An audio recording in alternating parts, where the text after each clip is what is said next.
दोस्तों नमस्कार। मैं संदीप बोले आप सभी का हार्दिक स्वागत करता हूं, हार्दिक अभिनंदन करता हूं हर्बायू वेलनेस इंडिया प्राइवेट लिमिटेड के इस मंच पर। दोस्तों हम सब लोग जानते हैं कि हर्बायू वेलनेस में कामयाब होने के लिए हमको सिस्टम को 100% फॉलो करना चाहिए। तो सिस्टम के एक महत्वपूर्ण पॉइंट इन्विटेशन पर आज हम इस वीडियो के माध्यम से चर्चा करने वाले हैं।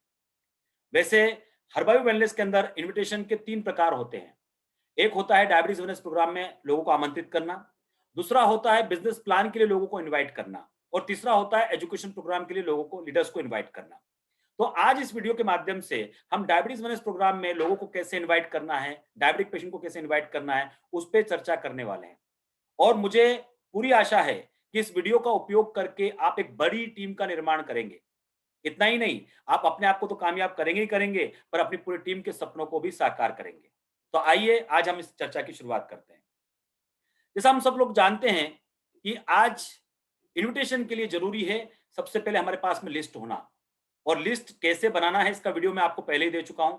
और मुझे पूरा विश्वास है कि आपने उस वीडियो को देखकर एक बड़ी लिस्ट बनाई होगी।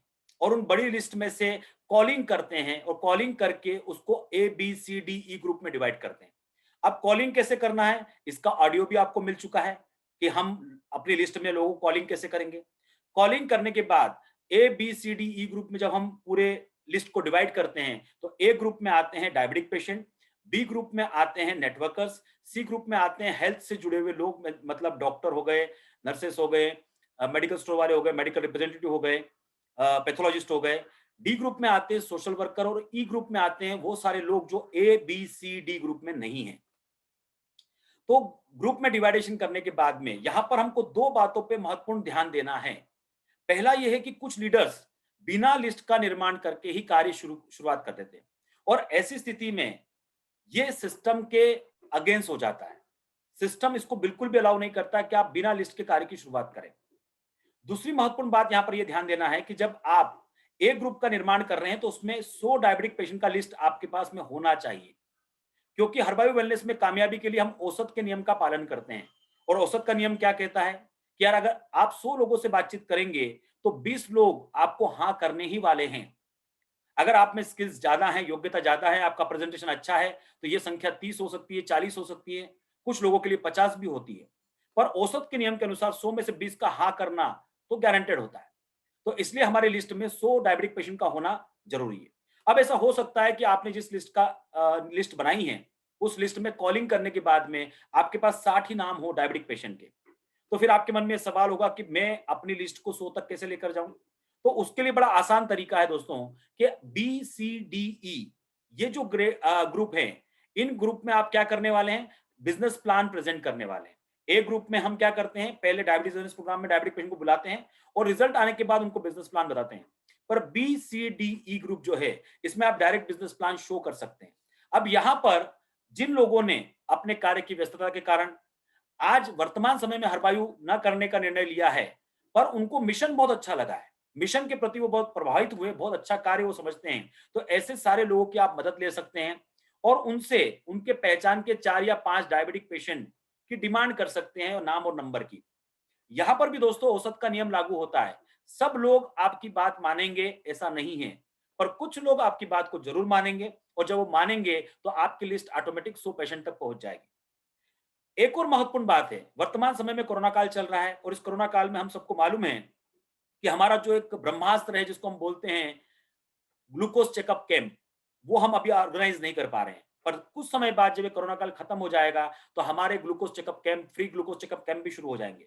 और उस समय में आप जानते ही हैं कि तब हमारे पास लिस्ट की कोई समस्या नहीं होती है, हम चेकअप कैंप लगाकर भी अपनी लिस्ट को बढ़ा सकते हैं। तो लिस्ट का जब हमारा लिस्ट तैयार हो जाती है तो लिस्ट के तैयार हो जाने के बाद में शुरुआत होता है इनविटेशन। अब जब आप लोगों को इनवाइट करने जा रहे हैं तो दो बातों पर आपको नियंत्रण हासिल करना है। पहला है फियर, डर, और दूसरा है ईगो। कई लोगों को हम ये कहते हुए सुनते हैं, मेरे अपने मेरी बात नहीं सुनेंगे। मतलब कई लोग लिस्ट में इसलिए कार्य नहीं करते हैं कि वो कहते हैं कि मेरे अपने मेरी बात नहीं सुनेंगे। देखिए यहां पर सिस्टम क्या कहता है, सिस्टम कहता है डोंट प्री जज। आप किसी को भी प्री जज ना करें। आपका कार्य है उनको मिशन के बारे में बताना, उनको इनवाइट करना। यह निर्णय उनको लेने दीजिए कि वो मिशन में शामिल होना चाहते या नहीं होना चाहते। आपको पहले से उनके बारे में कोई अनुमान नहीं लगाना है कि वो मेरी बात सुनेंगे या नहीं सुनेंगे। दूसरी बात है ईगो। कुछ लोग ऐसे होते हैं जो मान प्रतिष्ठा पद में बाकी लोगों से बड़े होते हैं, उम्र में भी बड़े होते हैं और ऐसी स्थिति में ऑटोमेटिक कहीं न कहीं वो ये सोचते हैं कि मैं इनको क्यों बताऊँ? क्लियर? वो व्यक्ति मेरे से छोटा है, ऐसा कभी-कभी भाव आता है। पर यहाँ पर मैं आपको एक बात कहना चाहता हूँ कि हम लोग सभी लोग निश्चित तौर पर हरबायु बिज़नेस तो कर रहे हैं, पर उसके अंतर्गत हम एक मिशन में कार्य कर रहे हैं, वो है मधुमेह मुक्त भारत अभियान। और मधुमेह मुक्त भारत अभियान का जो उद्देश्य है, वो है एक नए समाज का निर्माण करना, एक नए राष्ट्र का निर्माण करना। और सोचिए जब आप नए समाज का निर्माण करने जा रहे हैं और नए राष्ट्र का निर्माण करने जा रहे हैं, तो वहाँ पर डर और ईगो का कोई भी स्थान नहीं है। क्लियर? सो आइए अब हम उस पॉइंट पे चर्चा करते हैं कि हम इनवाइट कैसे करेंगे या इनवाइट करने की जो प्रोसेस होती है, जो प्रक्रिया होती है, उनमें किन-किन बातों का ध्यान हमको देना चाहिए। अब देखिए यहाँ पे जब आप लोगों को इनवाइट कर रहे हैं, तो आपने जो लिस्ट का निर्माण किया है, उनसे आपके रिलेशंस कैसे हैं, ये भी देखना बहुत ज़रूरी है। तो यहाँ पे हमने रिलेशन के आधार पर 3 भागों में उसको विभाजित किया है। पहला है स्ट्रॉन्ग कनेक्शन, दूसरा है मीडियम कनेक्शन और तीसरा है लो कनेक्शन। देखिए स्ट्रॉन्ग कनेक्शन का मतलब क्या हुआ? आपके कुछ ऐसे रिलेटिव्स होते हैं जिनसे आप कंटीन्यूअस टच में रहते हैं और वो आपसे टच में रहते हैं। अगर आपका बर्थडे होगा तो सबसे पहले वो आपको विश करते हैं, मतलब यहाँ पर स्ट्रॉन्ग बॉन्डिंग है। आप ऑफिस में जाते हैं कार्य करने के लिए, तो ऑफिस में जब आप कार्य करने के लिए जाते हैं तो लंच ब्रेक में कुछ 2 लोगों के साथ आप खाना खाने बैठते हैं। वैसे तो हाय हेलो सभी के साथ होती है, पर 2 लोग ऐसे होते हैं जिनको आप घर पर भी इनवाइट करते हैं वीकेंड में, मतलब संडे के दिन। अगर आप व्यापारी हैं, तो निश्चित तौर पे कभी ऐसा हो सकता है कि आपका बिज़नेस थोड़ा लो चल रहा है, आज फ्री टाइम है, तो आप अपनी दुकान से निकलकर कुछ पड़ोस की दुकान पर जाते हैं। मतलब वहाँ पर कुछ ही लोगों के साथ आपका स्ट्रॉन्ग कनेक्शन होता है। ये सारे रिलेशन जो आते हैं, वो स्ट्रॉन्ग कनेक्शन में आते हैं। अब मीडियम कनेक्शन का मतलब क्या हुआ? जैसे आप व्यापारी हैं, आपका एक पूरा व्यापार का सर्कल है, वहाँ पे आप जहाँ पर आपकी शॉप है, वहाँ पे अन्य 15-20 दुकानें भी हैं। उनसे रोज़ आपकी हाय हेलो होती है, पर आप उनसे फ्री टाइम में मिलने नहीं जाते। तो इसको बोलेंगे मीडियम कनेक्शन। आप ऑफिस में जाते हैं, 10 लोग स्टाफ में हैं, आप सभी से गुड मॉर्निंग करते हैं, पर 2 के साथ आप बैठ रहे हैं खाना खाने, 8 लोग जो हैं उनसे हाय हेलो रोज़ हो रही है, मुलाकात तो रोज़ हो रही है, सो इसको बोलेंगे मीडियम कनेक्शन। आपके कुछ रिश्तेदार हैं, जो आपको गेट टुगेदर में मिलते हैं हर 1 महीने में, 2 महीने में, 15 दिनों में, जहाँ पे भी गेट टुगेदर होगा वो भी उनको भी बुलाया जाता है और आपको भी बुलाया जाता है। पर वहाँ पे स्ट्रॉन्ग बॉन्डिंग नहीं है, तो उसको बोलेंगे मीडियम कनेक्शन। तो ये होता है मीडियम कनेक्शन और लो कनेक्शन का मतलब क्या होता है? ऐसे लोग जिनसे आपका 6 महीने 1 साल में संबंध होता है या 1 साल में बातचीत होती है या लंबे समय से बातचीत नहीं होती। तो आपने जिस लिस्ट का निर्माण किया है, वो रिलेशंस जो हैं आपके, वो वहाँ पर स्ट्रॉन्ग, मीडियम और लो कनेक्शन के लोग आपके सामने आ जाएँगे। अब ये चर्चा हम क्यों कर रहे हैं? ये चर्चा दोस्तों हम इसलिए कर रहे हैं क्योंकि जो मीडियम कनेक्शन है और जो लो कनेक्शन है, अब आपको ये करना है कि उसको स्ट्रॉन्ग कनेक्शन में कन्वर्ट करना है। उसके लिए आप क्या करेंगे? उसके लिए आप व्हाट्सएप मैसेज का उपयोग करेंगे। जब आपके सामने आपकी लिस्ट क्लियर है कि मेरे लिस्ट में से इतने घरों में डायबिटीज है या इतने लोगों को डायबिटीज है, उनका मोबाइल नंबर आपके पास में है, अब आपको उनको गुड मॉर्निंग मैसेज की शुरुआत करना है। ध्यान रखना है, जो गुड मॉर्निंग मैसेज देते हैं उसमें कोई राजनीतिक मैसेज नहीं होना चाहिए, कोई किसी धर्म विशेष का मैसेज नहीं होना चाहिए, सिंपल और मोटिवेटिंग मैसेज होना चाहिए। अगर मोटिवेशन ना भी दे तो भी चलेगा, सिंपल होना चाहिए, रिलेशंस के आधार पर होना चाहिए, समाज सेवा के होना चाहिए, देश सेवा के होना चाहिए। अगर आपको ये भी क्लियर नहीं हो रहा तो ओनली गुड मॉर्निंग का मैसेज आप भेज दीजिए। देखिए अक्सर आपके साथ ऐसा होता होगा, कुछ लोग आपको रोज गुड मॉर्निंग मैसेज भेजते हैं, भले ही वो आपसे बात नहीं करते हैं, पर रोज सुबह जब आप उनका मैसेज पढ़ते हैं और देखते हैं तो एक अलग ही प्रकार का बॉन्ड आपका तैयार होता है। ऐसे ही मेरे एक मित्र हैं जो 2 साल से मुझे मैसेज भेज रहे हैं, उज्जैन में रहते हैं और महाकाल के जो सुबह का श्रृंगार होता है उसका मैसेज मुझे भेजते हैं। हमारी 2 साल से बात नहीं हुई है, पर फिर भी उनका मैसेज आने पर या आज अगर उनका अचानक कॉल आ जाए 2 साल के बाद में, तो मेरा जो उनको एक बोलने का जो रवैया होगा या मेरा उनसे बात करने का जो एटीट्यूड होगा, वो एकदम फ्रेंडली होगा क्योंकि मेरे को मुझे रोज़ उनका मैसेज मिल रहा है। तो यही बॉन्डिंग आपको क्रिएट करना है। तो आपकी लिस्ट जब हो गई, आपकी कॉलिंग हो गई, तो कॉलिंग के डे जब आपको मालूम पड़ गया कि उनके घर में डायबिटीज है किसी को या उनको खुद को डायबिटीज है, तो सेकंड डे से व्हाट्सएप पे आपका गुड मॉर्निंग मैसेज जाना चाहिए। मैसेज एक ही होना चाहिए, दिन भर में 4-5 मैसेज ये सोचकर नहीं डालना है कि इससे बॉन्डिंग और स्ट्रांग हो जाएगी। एक ही मैसेज होना चाहिए रोज का। और जब ये मैसेज आपका 10 दिन 15 दिन चला जाए, तब जाकर आपको उनको इनवाइट करना है डायबिटीज अवेयरनेस प्रोग्राम के लिए। अब यहाँ पर एक और बात का विशेष ध्यान देना है कि जब आपने उनको डायबिटीज अवेयरनेस प्रोग्राम में बुला लिया और उन्होंने ये प्रोग्राम को देख लिया, उसके बाद दो ही ऑप्शन है, या तो वो हाँ करेंगे या वो ना करेंगे। हाँ करने वाले लोगों का एक आपको ब्रॉडकास्ट ग्रुप बनाना है और ना करने वालों का भी एक ब्रॉडकास्ट ग्रुप बनाना है। हाँ करने वालों का इसलिए क्योंकि उनको आपको अब डेली उनका फॉलोअप लेना है, और ना करने वालों का इसलिए क्योंकि उनके ना करने से उनका डायबिटीज ठीक होने वाला नहीं है। मतलब हम जो कहते हैं कि हाँ करा तो प्रेजेंट सेल और ना करा तो फ्यूचर सेल, बस वहीं पर वो डिवाइड हो जाएंगे। और ऐसे लोग जिन्होंने ना किया उनका भी एक ब्रॉडकास्ट ग्रुप बन जाएगा। ब्रॉडकास्ट ग्रुप में एक नियम होता है कि अगर सामने वाले के मोबाइल में आपका नंबर स्टोर नहीं है तो फिर वो मैसेज उसको नहीं पहुंचेगा। तो इसके लिए हम क्या कर रहे हैं, शुरुआत में 15-20 दिन 1 महीने तक उनको सिंगल मैसेज भेजना है पर्टिकुलर एक व्यक्ति को, और फिर बाद में जाकर उनको ब्रॉडकास्ट ग्रुप में क्या करना है, ऐड करना है। क्लियर? सो अब यहां पर हमने अपने रिलेशन को क्या कर लिया, मैसेज भेजकर उनसे स्ट्रॉन्ग कर लिया। अब यहां पर कुछ महत्वपूर्ण नियम हैं जिनके बारे में हमको बहुत सावधानी बरतना है इनविटेशन के लिए। जैसे पहला पॉइंट है परिवार पर चर्चा। जब आप किसी को कॉल करते हैं इनवाइट करने के लिए या उनसे बातचीत करने के लिए भी, बातचीत करने के लिए भी आप कॉल कर रहे हैं, तो सबसे पहले इस समय फैमिली की चर्चा होना चाहिए। आप कैसे हैं, आपके परिवार में सब कैसे हैं, सब कुशल मंगल तो चल रहा है। जब उनका रिस्पॉन्स आता है यस सब कुशल मंगल चल रहा है, इसका मतलब क्या हुआ, इसका मतलब ये हुआ कि अब ये सही समय है उनसे बात करने का। मतलब सेकंड पॉइंट क्या देखना है, उचित टाइम है क्या उनसे बातचीत करने का। देखिए यहाँ पे बात समझना बड़ी महत्वपूर्ण है दोस्तों। सपोज करो कि आपके जो फ्रेंड है वो बैंकर्स हैं, वो बैंक में जॉब करते हैं, और आपने उस समय कॉल किया जब उनके सामने उनके काउंटर पे कुछ कस्टमर खड़े हैं। आपको क्या लगता है वो आपकी बात का सही जवाब दे पाएंगे? आंसर है नहीं। इसका मतलब ये उचित समय नहीं है। आपके फैमिली रिलेशन में कोई हाउसवाइफ है, आपने उनको कॉल किया पर ऐसे समय कॉल किया जब मालूम पड़ा वो अपने घर के लिए खाना बना रहे हैं, फूड बना रहे हैं, उस समय वो काफी बिजी है अपने कार्य में, तो क्या ये सही समय है उनसे बातचीत करने का? नहीं, है ना? उसी तरह कोई मालूम पड़ा कि कोई बिजनेसमैन है, अब उनकी शॉप पर कुछ कस्टमर खड़े हुए हैं प्रोडक्ट को परचेस करने के लिए और आपने उनको कॉल किया, तो क्या राइट टाइम है? नहीं। इसका मतलब यह है कि आपके कॉलिंग के दौरान आपको एक दूसरा नियम भी ध्यान रखना है कि बातचीत करने का ये उचित समय है या नहीं। और अगर आपको एक कंफर्म ही करना है तो आप पूछ भी सकते हैं क्या आप इस समय कंफर्टेबल है बातचीत करने के लिए। तो नियम नंबर 2 ये ध्यान रखना है। नियम नंबर 3, उत्साह होना चाहिए। उत्साह होने का मतलब यह है कि आप जब बातचीत कर रहे हैं तो आपकी बात ठंडी नहीं होना चाहिए, आपकी वॉइस जो है एकदम लो साउंड में नहीं होना चाहिए। हाँ चल रहा है, हो रहा है और आप सब कैसे हैं, इस तरीके से नहीं। आपकी बातचीत में एक रिदम होना चाहिए, आपके बातचीत में उत्साह होना चाहिए। कई लोग उत्साह का गलत मतलब निकाल लेते हैं कि उत्साह का मतलब होता है चिल्लाना। चिल्लाना नहीं है, है ना? जितना आपका वॉल्यूम है उससे थोड़ा सा हायर वॉल्यूम में बात करना है। जो आपका नॉर्मल स्पीड बात करने का है उससे थोड़ा सा हायर स्पीड में बातचीत करना है, जिससे कि आपके अंदर एक उत्साह नजर आए। अगला पॉइंट है कि आमंत्रण छोटा होना चाहिए।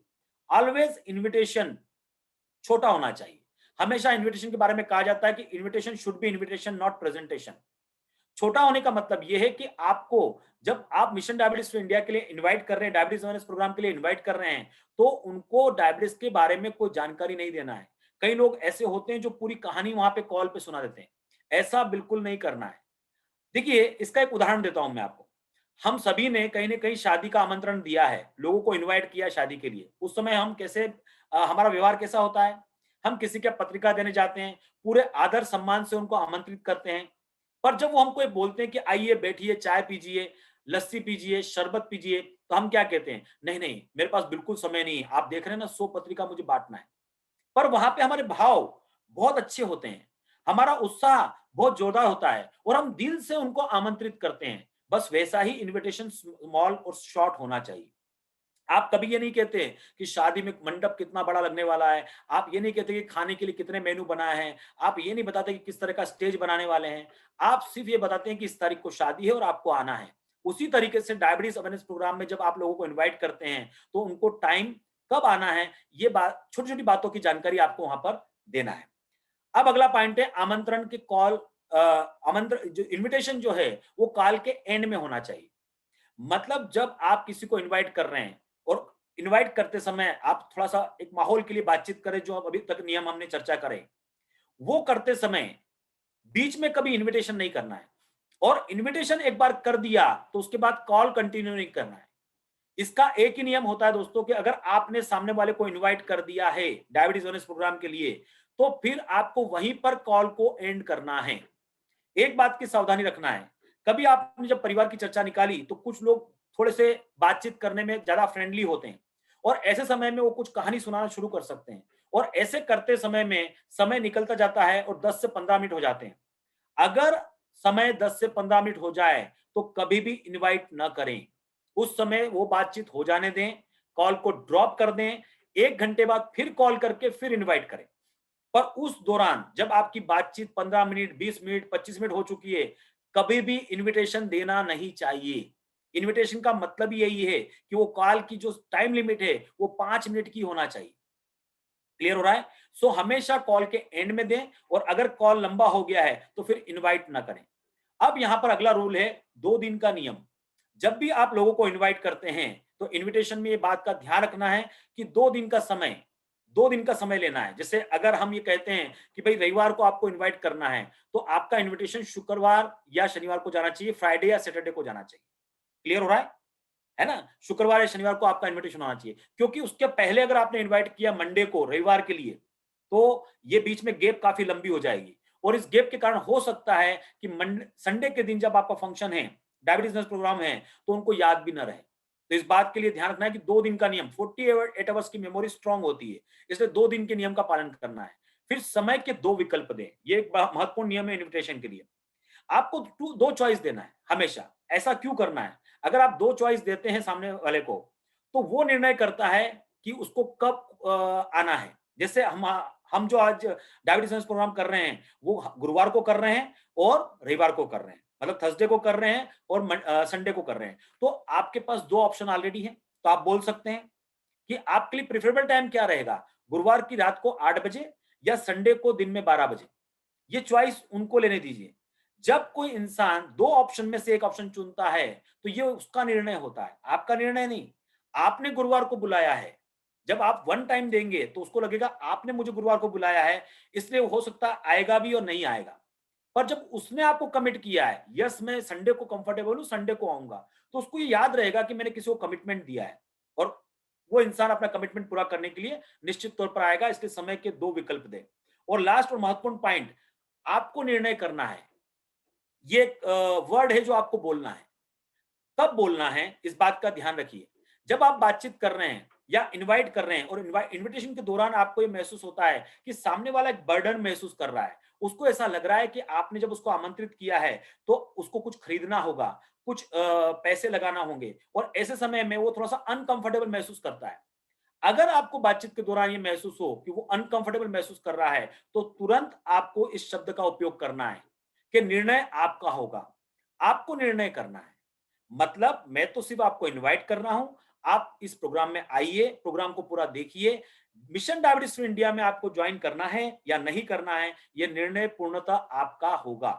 ऐसा कहते ही उसके ऊपर का जो बोझ है वो उतर जाता है और वो हल्का हो जाता है। तो दोस्तों, हमने इनविटेशन के दौरान किन नियमों का पालन करना है, उसके बारे में चर्चा यहाँ पर करी। अब हम देखते हैं कि इनविटेशन के थोड़े से प्रकार हमारे क्या हो सकते हैं। देखिए, मैं यहाँ पर आपको क्लियर करना चाहता हूं कि इनविटेशन जो होगा वो आपका होगा, आपकी भाषा में होगा, आपको ही करना है।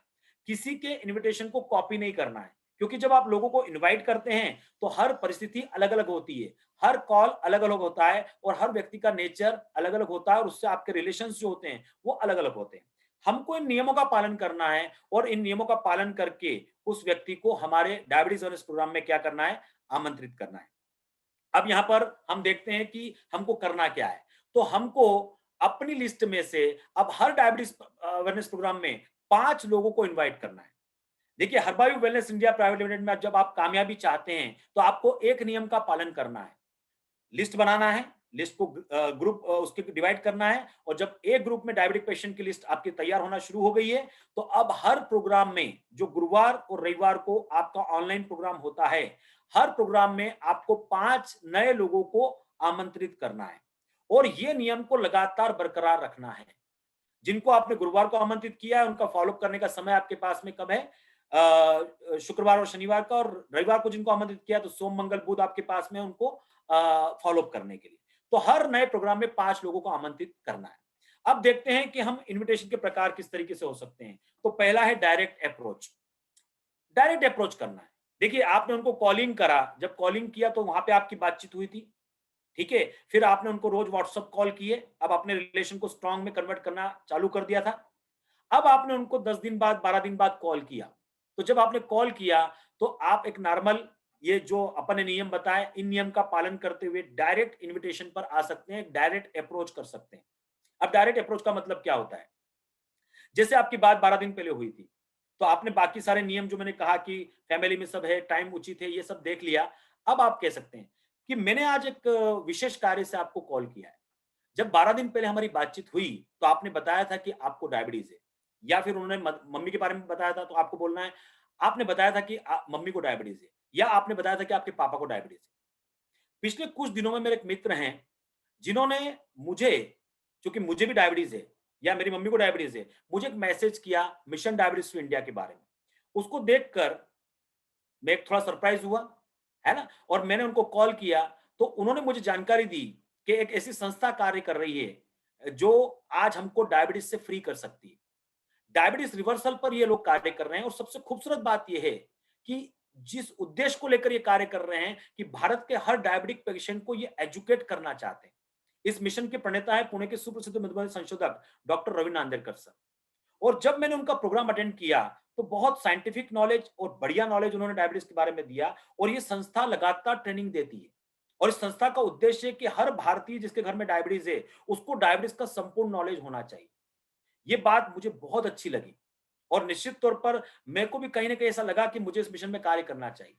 पर वो मेरे मित्र का कॉल फिर से आया, और उसने मुझे ये बताया कि अगर मेरे से जुड़े हुए किसी लोगों को अगर डायबिटीज़ है, तो मैं उनको आमंत्रित कर सकता हूँ। तो जैसे उसने मुझे ये बोला, मुझे तुरंत आपका ख़्याल आया कि मुझे, चूँकि अपनी चर्चा हुई थी और आपने बताया था कि मम्मी जी को डायबिटीज़ है, तो मुझे लगता है कि आपको भी ये प्रोग्राम अटेंड करना चाहिए।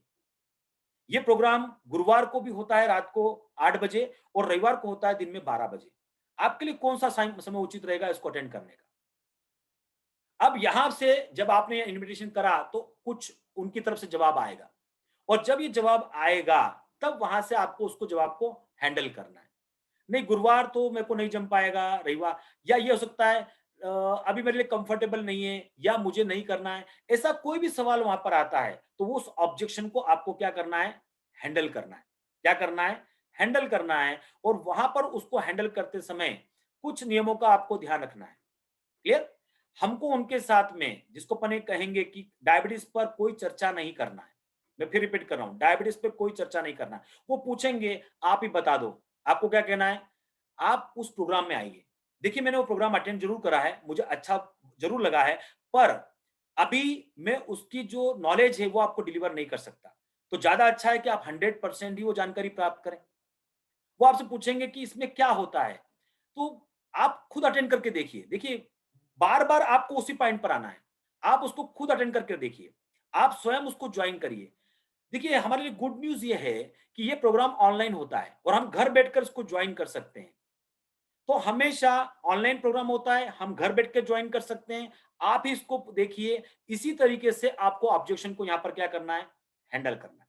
तो ये है डायरेक्ट अप्रोच। इसको हम क्या कहते हैं? डायरेक्ट अप्रोच, जहाँ पे आपने बिना किसी भूमिका के, चूँकि आपका रिलेशन स्ट्रॉन्ग था, आपके वो हम उम्र थे, आपके बिज़नेस कलीग थे, आपने डायरेक्ट उनको उस प्रोग्राम में क्या किया? इनवाइट किया। अब दूसरा यहाँ पर जो अप्रोच होता है, वो होता है ओपिनियन या हेल्प का अप्रोच। देखिए, कुछ लोग आपसे मान प्रतिष्ठा पद में बड़े होते हैं, उम्र में बड़े होते हैं, और आपको ये कहीं एहसास हो सकता है कि वो शायद डायरेक्ट अगर आप अप्रोच करेंगे, तो आपकी बात को नहीं सुनेंगे या नहीं मानेंगे, क्योंकि उम्र का अंतर भी हो सकता है, पद का अंतर भी हो सकता है, पैसे का अंतर भी हो सकता है, प्रतिष्ठा का अंतर भी हो सकता है। तो ऐसी स्थिति में जब आपको उनको इन्वाइट करना है, तो ओपिनियन के लिए या हेल्प के लिए इन्वाइट करना है। उनको ये बोलना है, जब आप उनको कॉल करेंगे, तो एक जनरल आपकी बातचीत होगी, जो नियम मैंने आपको बताया उन नियमों का पालन करते हुए। फिर आपको उनको बोलना है कि अंकल या सर, जिस तरीके से आपका रिलेशन है उस तरीके से संबोधन करना है। एग्जैक्टली क्या है कि मेरी मम्मी को डायबिटीज है, या मुझे डायबिटीज है। क्लियर? तो जब आप उनको इनवाइट कर रहे हैं, तो इसी तरह से उनको संबोधन करते बातचीत शुरू करना है। मैं मेरे को विगत कुछ दिनों पहले मेरे एक मित्र का फ़ोन आया था, और उन्होंने एक मिशन के बारे में बताया, मिशन डायबिटीज़ फ्री इंडिया के बारे में। उन्होंने मुझे आमंत्रित किया, और मेरे अंदर क्यूरियोसिटी थी, देखता हूँ क्या होता है। मैंने उस प्रोग्राम को अटेंड किया, बहुत अच्छा लगा सर, पर थोड़ा-सा मुझे कन्फ्यूज़न है। मुझे फिर ऐसा लगा कि मुझे किसी की हेल्प लेना चाहिए, किसी का ओपिनियन लेना चाहिए कि मुझे यहाँ पर क्या करना चाहिए। ये जो रिवर्सल की बातचीत कर रहे हैं, ये सही कर रहे हैं या नहीं कर रहे हैं। तो मेरे दिमाग में आपका नाम आया। अगर मुझे आप हेल्प कर सकें, कल उनका प्रोग्राम है, कल आप वैसे सर क्या कर रहे हैं? तो नहीं, कल मैं फ्री हूँ, कल मैं बिज़ी हूँ अगर उन्होंने कहा, तो संडे को सर आप क्या कर रहे हैं? तो संडे को फ्री हूँ। तो क्या आप मेरे लिए एक सवा घंटे का समय निकाल सकते हैं? 12 बजे उनका प्रोग्राम होता है, अगर आप 12 बजे का प्रोग्राम अटेंड करें और पूरा देखें, तो आपकी राय मेरे लिए एक अच्छी राय होगी, ऐसा मुझे लगता है। बस इतना कर देने से उनके अंदर एक अलग फीलिंग आएगा कि चलिए आपकी हेल्प करना है, और जब वो आपकी हेल्प करने के लिए उस प्रोग्राम को अटेंड करेंगे और उस प्रोग्राम को अटेंड करने के बाद उनका ये विचार बनता है, नहीं बहुत अच्छा है, तो बस वहीं से हम उनको शुरुआत कर सकते हैं, वहीं से हम उनको इस मिशन में क्या कर सकते हैं, ज्वाइन कर सकते हैं। आपने किस लिए बुलाया था? ओपिनियन के लिए या हेल्प लेने के लिए। तो ये एक अलग अप्रोच है इनवाइट करने का। तो पहला अप्रोच था डायरेक्ट अप्रोच, दूसरा है उनका ओपिनियन लेना या हेल्प लेना। अब तीसरा अप्रोच यहां पर हम देखते हैं फियर अप्रोच। क्लियर? अभी जो फियर अप्रोच है, मैं आपसे निवेदन करना चाहता हूं कि इसका इस्तेमाल नहीं करना है। इसका इस्तेमाल बिल्कुल भी आपको नहीं करना है, क्योंकि फियर अप्रोच का इस्तेमाल कहां करना है मैं आपको बताना चाहूंगा। देखिए, कुछ लोग होते हैं जो आपके बड़े क्लोज होते हैं, जिनसे आपकी बहुत स्ट्रांग बॉन्डिंग होती है, और आप अपनी आंखों से देख रहे हैं कि वो गलती कर रहे हैं। वो क्या कर रहे हैं? गलती कर रहे हैं, कुछ गड़बड़ कर रहे हैं, कॉम्प्लिकेशंस का उनको खतरा हो सकता है, और चूंकि आप इस मिशन में कार्य कर रहे हैं, आपको ये बात मालूम है, और वो आपकी बात को सुनने को तैयार नहीं है। आप जब समझा रहे हैं तब वो समझने को तैयार नहीं है, तो यहां पर फियर अप्रोच का भी उपयोग आप कर सकते हैं। आप उनके उन लोगों को इस बात की जानकारी दे सकते हैं कि मैंने इस मिशन में आने के बाद ये जाना कि किस तरीके से कॉम्प्लिकेशंस के कारण लोगों को अपनी आंखें गंवाना पड़ती है, किडनी गंवाना पड़ती है, उनको कई प्रकार की तकलीफों का सामना करना पड़ता है। पर गुड न्यूज क्या है? गुड न्यूज ये है कि इस मिशन के अंदर उन सबका इलाज मौजूद है, उन सबका जिसको पने के सॉल्यूशन मौजूद है।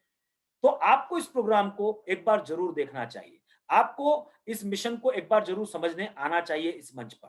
तो इसको फियर अप्रोच कहते हैं, पर इसका उपयोग तभी करना है जब आपको लगता है कि कोई व्यक्ति गलती कर रहा है, कोई व्यक्ति डायबिटीज के नियमों का पालन नहीं कर रहा है, और वो आपका क्लोज फ्रेंड्स में आते हैं, क्लोज रिलेशनशिप में आते हैं, और आप उनको यहां पर लाना चाहते हैं, तो इस अप्रोच का उपयोग भी कर सकते हैं। तो इस तरीके से डिफरेंट अप्रोच आप यहां पर इस्तेमाल कर सकते हैं, और उनको यहां पर इस मंच पर डायबिटीज प्रोग्राम में क्या कर सकते हैं, इनवाइट कर सकते हैं दोस्तों। तो दोस्तों, आज इस वीडियो में हमने सारी बातों के बारे में चर्चा करी, जो हमको सावधानियां रखना है, जो हमको प्रिकॉशन रखना है, जो हमको तैयारी करना है, और किस अप्रोच के साथ उनको इनवाइट करना है। मुझे पूरी आशा है कि आपने ध्यान से इस वीडियो को सुना है, समझा है। सो मैं आप सभी को धन्यवाद देना चाहता हूं आपका समय देने के लिए। और ये एक शुरुआत है, हम लगातार इस तरह के वीडियो बनाते रहेंगे, जिससे कि हम घर बैठे ही ट्रेनिंग ले सकें, और हरबायू वेलनेस इंडिया प्राइवेट लिमिटेड के कार्य को कैसे करना है, सिस्टम को कैसे फॉलो करना है, सिस्टम के पॉइंट क्या कहते हैं, उन सब के बारे में लगातार चर्चा करते रहेंगे। So thank you. जय हिंद, जय हरबायू।